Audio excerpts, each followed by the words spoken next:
Hello and welcome.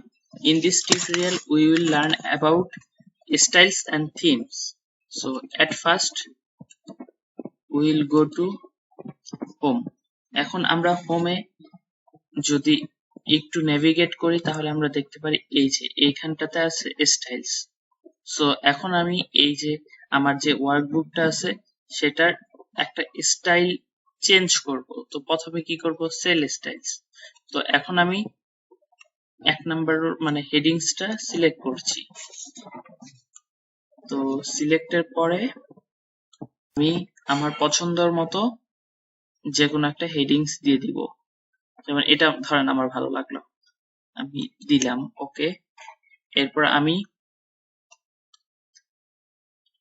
Account manager বা আমার হচ্ছে কলাম হেড গুলো আমি হচ্ছে পাল্টাবো। তো এখন আমি আমার ইচ্ছা মতো এটা হেডিংস দিব। ধরেন আমি হেডিং 2 দিলাম। তো এরপর আমি আমার যে অ্যাকাউন্ট ম্যানেজার নেম গুলো আছে সেগুলোর স্টাইল পাল্টাবো। এটাকে আমি এক্সেন 1 দিলাম। এটা এরপর রয়েছে টোটাল। আমি টোটালটা কে কি করব, এখানে দেখতে পাবেন টোটালে এক ধরনের আলাদা স্টাইল রয়েছে, সেটা আমি দিলাম। তো এরপর আমার মোটামুটি এটা ডিজাইন করা হয়ে গেলে বা স্টাইলিং হয়ে গেলে আমি এখানে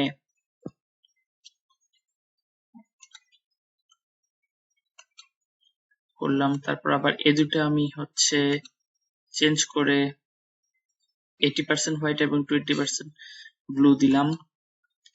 তো এখন আমি যেটা দেখলাম যে হচ্ছে আমাদের পুরো ওয়ার্কবুকটা একটা আগে থেকে আলাদা স্টাইলে চলে এসেছে।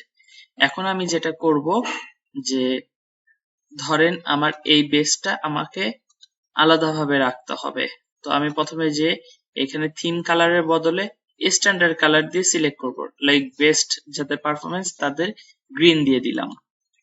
তো এরপর আমি এখান থেকে এমন একটা ফন্ট নিব যেটা আলাদাভাবে চিহ্নিত করা যাবে, ধরেন এটা দিলাম।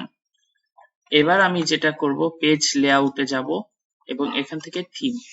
এখন অফিসের যে এটা কাস্টমাইজ বা হচ্ছে প্রথম থেকে যে থিমটা থাকে সেটার বদলে আমরা অন্য আরেকটা থিম নিব। এটা ডিফল্ট থিমটা আমি চেঞ্জ করে ধরেন আমি স্লাইস নিচ্ছি। তো এক্ষেত্রে দেখেন আমার পুরো ওয়ার্কবুকটা অন্যরকম একটা থিমে চলে আসলো। এখন কথা হচ্ছে যে আমি যদি এখান থেকে অন্য কোনো থিম নেই তাহলে আমার এই কালার যেটা বেস্ট গ্রিন রয়েছে সেটা কি পাল্টাবে? অবশ্যই উত্তর হচ্ছে না। ধরে দেখেন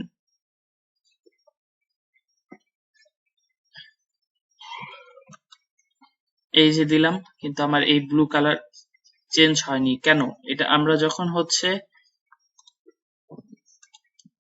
এখান থেকে করেছিলাম তখন আমরা থিম কালার না দিয়ে এটাকে আমরা স্ট্যান্ডার্ড কালার দিয়েছিলাম, এজন্য জিনিসটা চেঞ্জ হয়নি। তো এভাবে আমরা হচ্ছে পুরো একটা ওয়ার্কবুকের থিম এবং স্টাইল চেঞ্জ করতে পারি। এখন আমার যে ওয়ার্কবুকটা রয়েছে তার অন্যান্য শীটগুলো রয়েছে, তার কি অবস্থা? আপনারা দেখতে পাচ্ছেন যে আমি সেলস 2015 চেঞ্জ করার সাথে সাথে অন্যগুলো আমার থিম এবং স্টাইল চেঞ্জ হয়ে গিয়েছে। ধন্যবাদ।